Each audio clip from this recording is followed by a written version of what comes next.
Hello, and welcome to the WB Mason Coach Report with head men's basketball coach Joe Mihalich. Coach, welcome to the show. Thanks for having me, Stephen. Coach, 0-2 week, lost at home to UNC Wilmington and then a road game to James Madison. Can you just recap the week as a whole? Yeah, heartbreaking losses, both of them. Both games that we could have won, didn't. No one to blame but ourselves, and you have to give the other team credit. Lost to two very good teams, had leads in both games, and down the stretch, didn't execute the way we have to, the way we've done so many times this year, whether it was Florida State or at St. Bonaventure or some of our league games.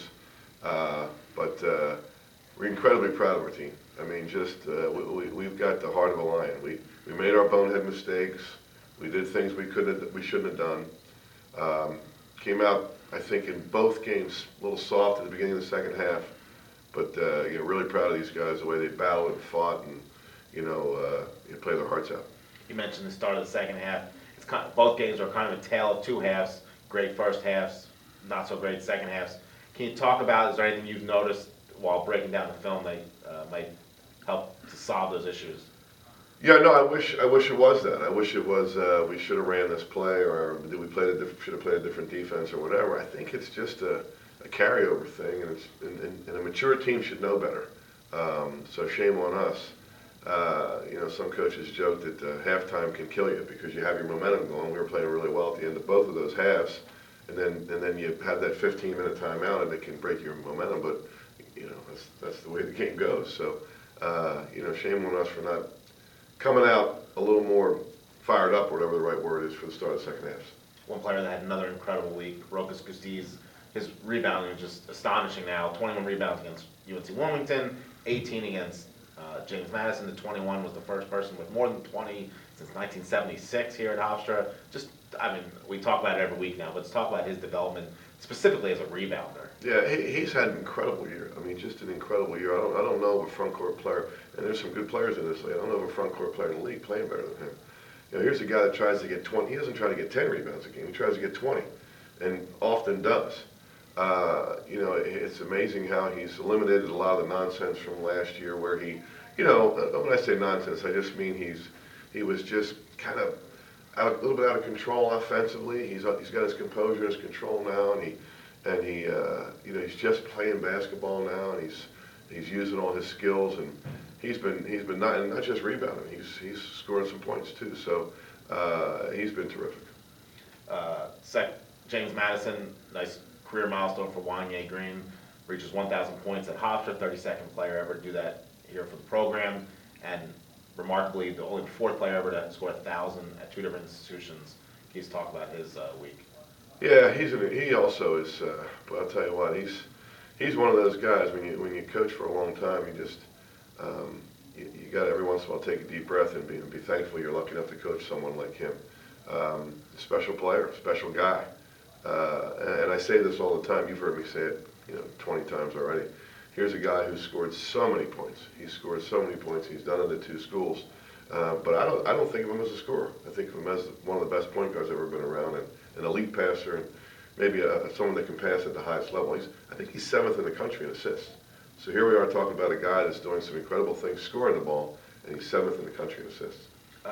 Brian Bernardi, been in a mini slump for the last few games, but kind of broke out against James Madison. What did you see about his game against the Dukes that you liked? Yeah, I was happy to see him knock a couple down. I mean, as I've told him, the only thing that's going to upset me is if he has an open shot and doesn't take it.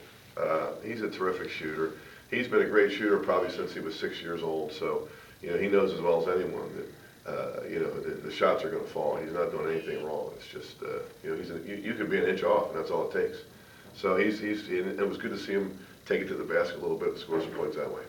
Since the Malik Nichols injury, you've had to utilize more of the guys on the bench a little bit more. What have you seen about them that you've liked? And I got to do a much better job with that. I got to kind of force feed them some minutes, especially in the second half. It's just not to get defensive, but when you start out the second half the way we have these last two games, and you let that lead melt down, you got to fight your way back to maintain or get control of the game again, and it's hard to do that by putting those guys back in. But still, we got to get them in there. They've been good. We've had to reinvent our team and create some different roles for different people without Malik. And those three guys have done it, Justin Wright Foreman and DeJour Bowie and Andre Walker. They've given us good minutes, and we got to get them some more minutes.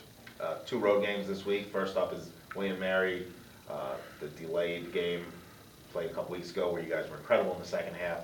What do you look for from the Tribe in the second game of this regular season here against? I mean, you know, one of the best teams in the league, for sure. Incredible offensive team.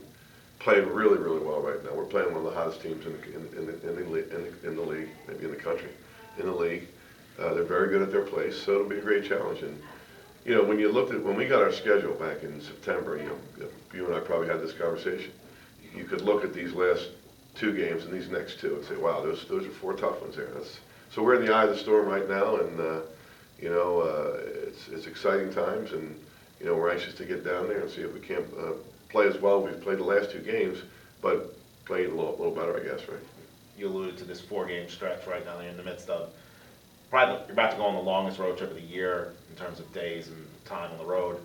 Is this really the grind of the conference season where you guys kind of push through and get the wins and just, you know, smile at the end? Yeah, absolutely. You know, you just got to put your blinders on and, you know, have that tunnel vision and just take one game at a time. And, you know, I mean, sure, we went all the way down to James Madison and back. It's a tough trip. Now we got to go down, right back down to that general vicinity. But if you start thinking about things like that, then you're not thinking about what you should be thinking about, and that's just, you know, play good basketball. What are your keys to beating the William Mary on Thursday? I don't know if anybody can figure out a way to keep them from scoring points, but we'll try. We'll try. I mean, they can really score the ball, and like I said, nobody's figured out a way to stop them. We got to try to think of something. They're almost more versatile this year than they were with Marcus Thornton last year. Well, you know, he's such a Tony Shaver's a great coach, and Marcus Thornton was such a special player that, you know, you could not so much wait for him, but you could, you know, just kind of wait until he gets the ball and let him do something. They're not doing that this year, and it's working out pretty darn good. Well, thanks for joining us today, Coach. Thanks for having me this week. And thank you for joining us on W. Mason Coach Report with head men's basketball coach Joe Mihalich.